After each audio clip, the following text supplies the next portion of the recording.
ఇప్పుడు chef special.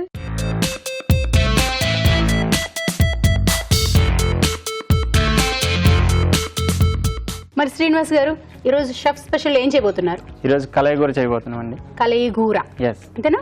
Okay, మరి కలయిగూరకు కావాల్సిన పదార్థాలు ఏంటో చూసేద్దామా? కలయిగూరకు కావాల్సిన పదార్థాలు: క్యారెట్ ముక్కలు పావు కప్పు, బంగాళదుంప ముక్కలు పావు కప్పు, వంకాయ ముక్కలు పావు కప్పు, తరిగిన టమాటో 1, పచ్చి బఠానీలు పావు కప్పు, చిక్కుడుగాయ ముక్కలు పావు కప్పు, తరిగిన గోంగూర పావు కప్పు, తరిగిన పాలకూర పావు కప్పు, తరిగిన తోటకూర పావు కప్పు, ఉప్పు తగినంత, కారం తగినంత, పసుపు చిటికెడు, పోపు దినుసులు 1 టీ స్పూన్, కరివేపాకు 2 రెమ్మలు, జీలకర్ర పొడి 1 టీ స్పూన్, ధనియాల పొడి 1 టీ స్పూన్, కొత్తిమీర కొద్దిగా, నూనె 3 టేబుల్ స్పూన్లు, తరిగిన పచ్చిమిరపకాయలు 2, ఎండుమిరపకాయలు 2.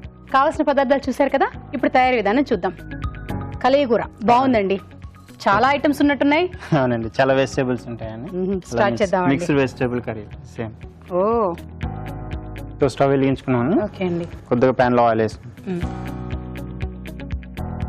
బేసికల్గా కలయిగూరలో ఏ కూరలు అయినా ముందు తాలింపు వేసి కూరలు చేస్తారు, కానీ ఈరోజు మనం తాలింపు వేయకుండా కూర చేస్తున్నాం. లాస్ట్లో తాలింపు పైనుంచి వేస్తాను. సో ఆయిల్ వేసుకున్నామండి. ఫస్ట్ ఓన్లీ పచ్చిమిర్చి మాత్రం వేసుకుంటున్నాం. కారం ఇష్టం ఉన్న వాళ్ళు ఎక్కువ వేసుకోవచ్చు, లేకుంటే తగ్గించేసుకోవచ్చు అండి. మనం ఆలుని కొంచెం వాటర్లో వేసి పెట్టుకున్నామండి, ఎందుకంటే బ్లాక్ అయిపోకుండా ఉంటుంది. సో వాటర్లో సాల్ట్ వాటర్ లో అంటారు కదండి, లేదు డైరెక్ట్ వాటర్? డైరెక్ట్ వాటర్లో పెట్టుకోవచ్చు అండి, సాల్ట్ వాటర్లో వేసుకున్నది. కొంచెం వేగాలండి ఆలు ఉడకడానికి టైం పడుతుంది. సో నెక్స్ట్ క్యారెట్ వేసుకుంటాను. క్యారెట్ కూడా కొంచెం టైం పడుతుంది అండి కుక్ అవడానికి. సో ముందుగా వేగడానికి టైం వస్తుంది. సో ఇప్పుడు ఆలు క్యారెట్ సో కొంచెం వేగిన తర్వాత అట్లానే వంకాయలు వేసుకుంటాను. సో వాటర్ ఉండడం వల్ల ఆయిల్ కొంచెం పైకి వస్తుంది కాబట్టి. కిచెన్ లో ఈ సౌండ్లు బాగుంటాయి కదండి. కిచెన్ లో అన్ని సౌండ్లు ఉంటాయి కాబట్టి ఈ సౌండ్ కనబడడం. ఇలాంటి సౌండ్ అనేది కొంచెం తక్కువ ఉంటుంది కదండి. క్యారెట్ ఏవైనా సరే ఒక దాని తర్వాత ఒకటి అదే సౌండ్ అలా కంటిన్యూ అవుతూనే ఉంటుంది అనేసి అందుకన్నాను. చిక్కుడుగాయ గ్రీన్ పీస్ కూడా కొంచెం యాడ్ చేసుకుంటాను. ఇది బాయిల్డ్ అండి? బాయిల్డ్ అండి, ఇవి ఫ్రోజన్ కూడా దొరుకుతాయండి. చూడ్డానికి అయితే కలర్ఫుల్ గా ఉందండి అసలు. సో కటింగ్ కూడా చిన్నగా చేసుకున్నాను, త్వరగా ఉడికిపోతున్నాను. కొద్దిగా వాటర్ వేసుకున్నాను. ఓకే అండి,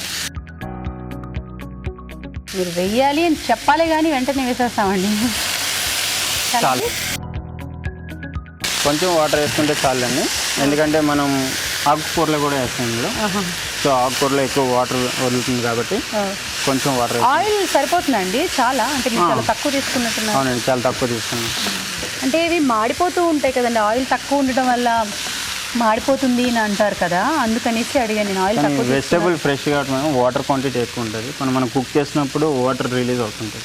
సో అందుకని ఫ్రెష్ వెజిటేబుల్స్ ఏంటంటే ఆయిల్ ఉంటుంది, ఆయిల్ కాదు వాటర్ కంటెంట్ ఉంటుంది కాబట్టి అది మీకు ఆయిల్ తక్కువ ఉన్నా చక్కగా వేగుతుంది అనమాట. చాలా మంది ఏంటంటే ఫ్రిడ్జ్ లో ఒక 10 రోజులు 15 రోజులు క్యారెట్లు ఉంచుకొని దాన్ని తీస్తే అందులో వాటర్ కంటెంట్ ఉండదు, అది ఇలా వాడిపోయి ఉంటాయి.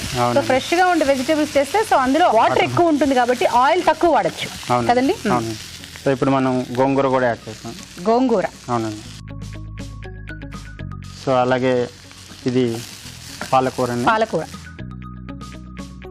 సో ఇందులో కూడా వాటర్ కంటెంట్ ఉంటుంది కాబట్టి డైరెక్ట్ హెల్దీ రెసిపీ చేస్తున్నారని నాకు ఎందుకో అనిపిస్తుంది. ఎలాగో ఫుడ్ గైడ్ లో చెప్తారనుకోండి, అండ్ నాకు అనిపిస్తుంది చాలా హెల్దీగా ఉంటుంది. తోటకూర కూడా వేసుకుంటున్నాను. తోటకూర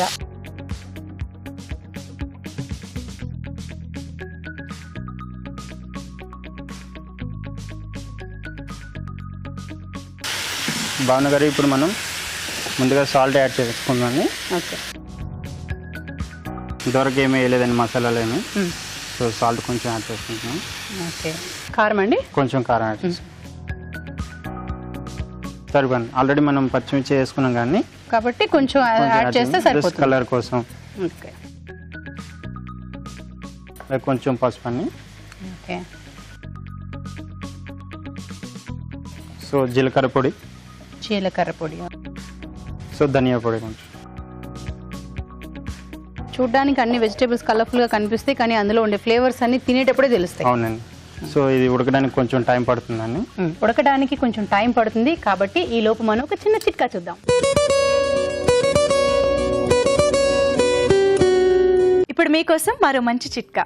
ఆడపిల్లలు కాళ్ళకి వెండి పట్టీలు వేసుకుని గల్లు గల్లు మంది నడుస్తూ ఉంటే ఎంతో బాగుంటుంది కదా. అయితే ఆ పట్టీలు కూడా ఎప్పుడూ అంతే మెరుస్తూ ఉండాలి అంటే వాటిని చింతపండుతో తోముతూ ఉంటే సరిపోతుంది. చిట్కా చూస్తారు కదండి. శ్రీనివాస్ గారు, మన నెక్స్ట్ ఏంటండి? సో భావన గారు, కర్రీ రెడీ అయిపోతుందండి. ఇప్పుడు కొంచెం మనం తాలింపు వేసుకోవాలి. సో కొద్దిగా స్టవ్ వెలిగించి అక్కడ పెట్టండి. తాలింపు అండి. అవునండి భావన గారు, ఇందా చెప్పుకున్నాం కదా తాలింపు మనం లాస్ట్ లో వేసుకుందామని. ఇప్పుడు కొంచెం ఆయిల్ వేసుకుంటాను. అందుకు ఇందాక కొద్దిగా ఆయిల్ తక్కువ వేసారా? అదండి చిట్కా. ఇందాక తక్కువ ఆయిల్ ఎందుకు వేసారంటే నెక్స్ట్ తాలింపులో ఆయిల్ పడుతుంది కాబట్టి ముందు తక్కువ వేసుకున్నారు. కొంచెం తాలింపు వేసుకుంటున్నాను.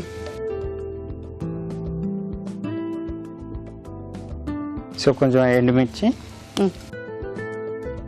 పోపు దినుసులన్నీ యాడ్ చేసుకున్నారు. పోపు దినుసులు అన్నీ వేయలేదండి. పప్పులు వేయలేదు. జీరా, ఆవాలు, ఎండుమిర్చి వేసారు. కొద్దిగా కరివేపాకు రెమ్మలు. సో ఇందాక కర్రీలో మనం టమాటాలు వేయలేదండి, ఎందుకంటే టమాటో వేస్తే కొంచెం స్మాష్ అయిపోయి గ్రేవీ లాగా అయిపోతుంది. మనకు డ్రైగా కావాలి కాబట్టి ఇది. సో ఇప్పుడు టమాటో పైనుంచి మనం ఫ్రై చేసేస్తాం. సో మనకి టమాటాలు కూడా కలర్ఫుల్గా కనిపిస్తాయి. ఇప్పుడు చూడడానికి ఎలా ఉంటుందంటే వ్యూస్ కి ఈవిడ ఒక వంట చేసేస్తున్నారు, శ్రీనివాస్ గారు ఒక వంట చేసేస్తున్నారు అనుకుంటున్నారు. కాదండి, రెండు ఒకటే వంట.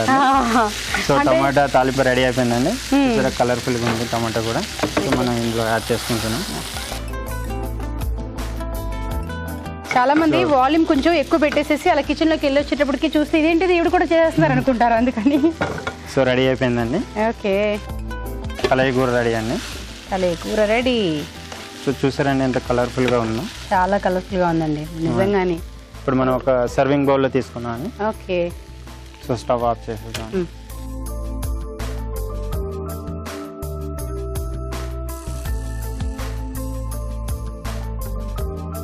ఇందులో మనం అమ్మవారికి ప్రసాదం నైవేద్యంగా పెడతాం కాబట్టి గార్లిక్ కానీ ఏమి వాడలేదండి, ఆనియన్ కానీ. బాగుందండి. మామూలుగా ఇంట్లో చేసుకున్నప్పుడు ఆనియన్ అని యాడ్ చేసుకోవచ్చు. అమ్మవారికి మీరు చాలా హెల్దీ నైవేద్యం పెట్టారనమాట. అమ్మవారు చల్లగా చూస్తే అందరికీ హెల్దీ అండి. బాగుంది కదండి. అమ్మవారు చల్లగా చూస్తే అందరూ హెల్దీయేనంట. నిజమేనండి, డెఫినెట్ గా చల్లగా చూస్తారు. చెప్పండి. కలయి కూర రెడీ అని. ఓకే, కలయి కూర రెడీ. మరి దీని తయారీ విధానం మరొకసారి చూద్దామా? కలయి కూర తయారీ విధానం. ఒక పాన్ లో నూనె వేసి తరిగిన పచ్చిమిరపకాయలు, బంగాళదుంప ముక్కలు, క్యారెట్ ముక్కలు, వంకాయ ముక్కలు, చిక్కుడుగాయ ముక్కలు, పచ్చి బఠానీలు వేసి వేయించాలి. దీనిలో తరిగిన గోంగూర, తరిగిన పాలకూర, తరిగిన తోటకూర వేసి వేగనివ్వాలి. తర్వాత ఉప్పు, కారం, పసుపు, జీలకర్ర పొడి, ధనియాల పొడి వేసి ఉడకనివ్వాలి. మరొక పాన్ లో నూనె వేసి పోపు దినుసులు, ఎండుమిరపకాయలు, కరివేపాకు, టమాటో ముక్కలు వేసి వేయించాలి. ఈ పోపు మిశ్రమాన్ని వెజ్ మిశ్రమంలో వేసి బాగా కలుపుకోవాలి. అంతే, కలయి కూర రెడీ.